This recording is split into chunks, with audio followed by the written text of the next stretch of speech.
బంగ్లాదేశ్‌లో హిందువులపై జరుగుతున్న దాడులకు నిరసనగా బుధవారం మెదక్ పట్టణంలోని రామ్‌దాస్ చౌరస్తా నుంచి పాత బస్టాండ్ వరకు విశ్వ హిందూ పరిషత్ ఆధ్వర్యంలో ర్యాలీ నిర్వహించారు. రామ్‌దాస్ చౌరస్తా వద్ద రోడ్డుపై బైఠాయించి నిరసన తెలిపారు. అనంతరం బంగ్లాదేశ్ దిష్టిబొమ్మను దహనం చేశారు.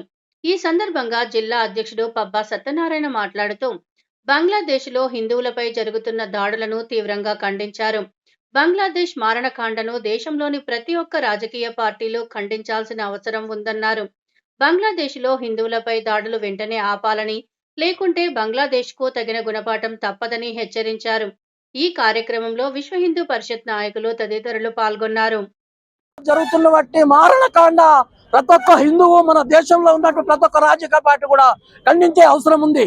మరి రాజకీయ నాయకులు ప్రతి ఒక్క రాజకీయ నాయకులకు కాంగ్రెస్ కావచ్చు, తెరాస కావచ్చు, బీజేపీ కావచ్చు, హిందూ ఓటు బ్యాంక్ తో గెలిచి హిందువులను పట్టించుకున్నారో ఒక్కసారి గ్రహించాలా. తెలంగాణను కూడా ఎట్లా సాధించుకున్నామో అలాగే హిందువులకు రక్షణ అవసరం ఉందా లేదా ఒక్కసారి గ్రహించాలా.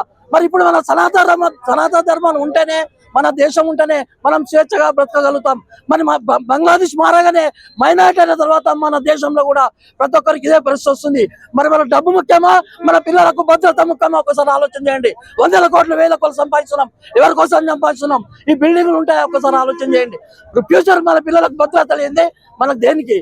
సనాతన ధర్మం ఉంటేనే, మన దేశం బాగుంటేనే మన పిల్లలు బాగుపడతారు. అదొకటి ప్రతి ఒక్క హిందూ గ్రహించి హిందువుల ఐక్యత, హిందువుల ఐక్యత, దీప్ చంద్ర హత్యను బంగ్లాదేశ్ లో హిందువులు తీసుకురావాలా. బంగ్లాదేశ్ మన డిమాండ్.